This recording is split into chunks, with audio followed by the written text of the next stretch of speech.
Carol Lee Bacchi's book focuses on a big question. Are women the same as men, or are they different?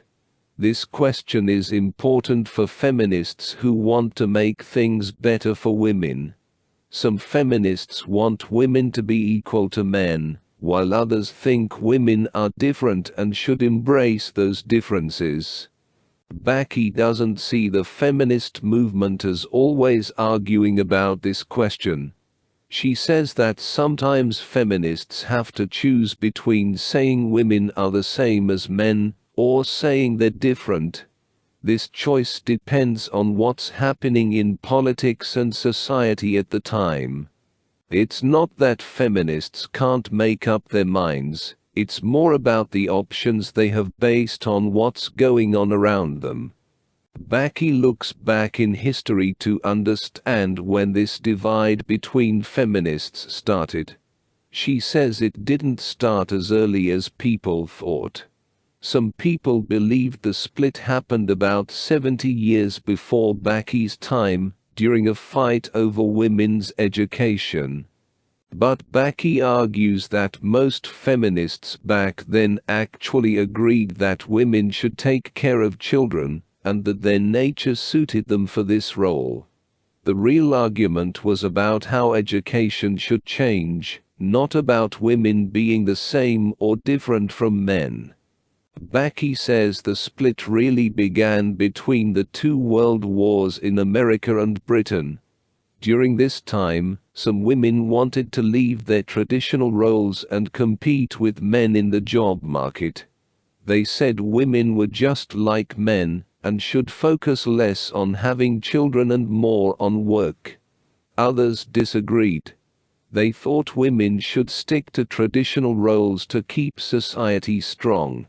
This debate was about more than just women's roles, it was about what was happening in society. Some women were pushing for more freedom, while others wanted to keep things as they were. The language of sameness or difference depended on what options feminists saw as possible at the time. Bacchi's book challenges the idea that feminists have always been torn between these two views. She says feminists were influenced by what was happening around them and what they thought could actually change. It wasn't about being indecisive, it was about making the best choices with what they had.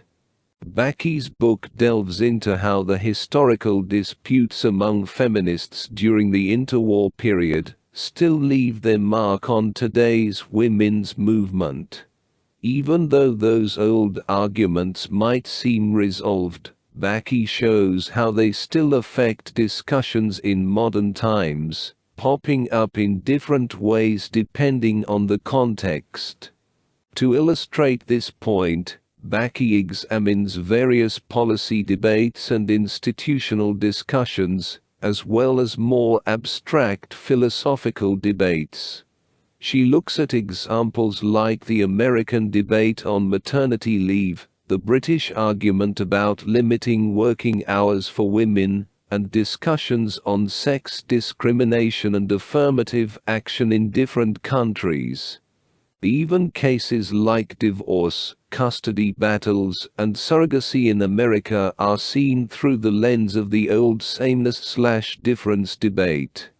Bacchi sees all these debates not just as arguments about equality, but also as struggles over how to fit women into the marketplace.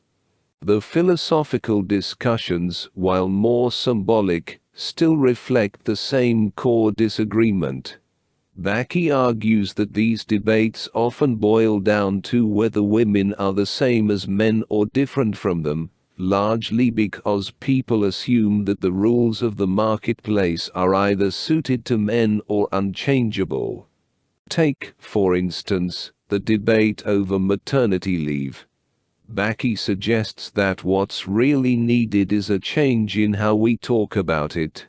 Instead of framing it as special treatment for women, she argues for specific legislation that recognizes the reality that people, regardless of gender, have children. Bacchi points out that the real issue isn't just difference itself, but rather difference that leads to disadvantage. Pregnancy, for example, becomes a problem when those in power treat it as solely a woman's responsibility, leaving women at a disadvantage. In Bacchi's view, understanding these debates requires looking beyond the surface arguments about sameness and difference. It's about recognizing the deeper power dynamics at play and addressing the ways in which certain differences lead to unfair treatment. Bacchi's book brings to light the substantial debates around sameness and difference, revealing them to be about much more than just the nature of women. Instead, they are about competing visions for how society should be organized. These debates aren't about some inherent truth regarding women's roles, but rather about political ideas on how social relations should be structured. In America, these debates have been particularly intense, largely because the government has historically provided less support for addressing social needs, including reproduction.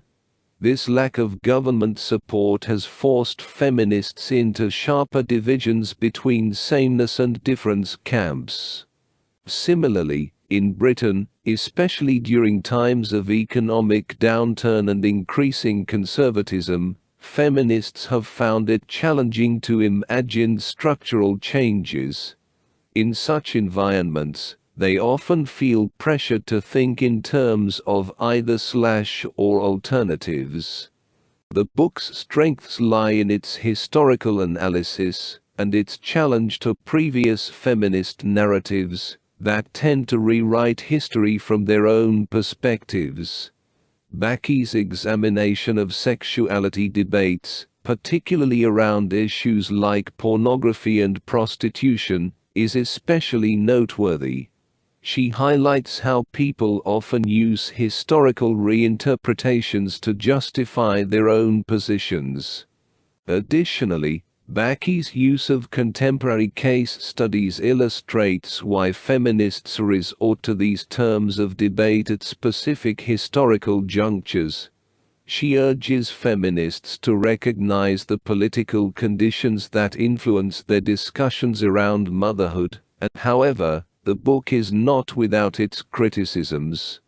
Bacchi tends to frame all feminist debates within the dichotomy of sameness or difference, sometimes overlooking or glossing over areas that don't neatly fit into this framework. For example, issues like sexual harassment and prostitution are not thoroughly explored. Furthermore, Bacchi's assertion that surrogacy ultimately serves to fit women into the market system may not be convincing to all readers. It's challenging to see how surrogacy, which involves complex ethical, legal, and social considerations, can be solely reduced to fitting women into a market system.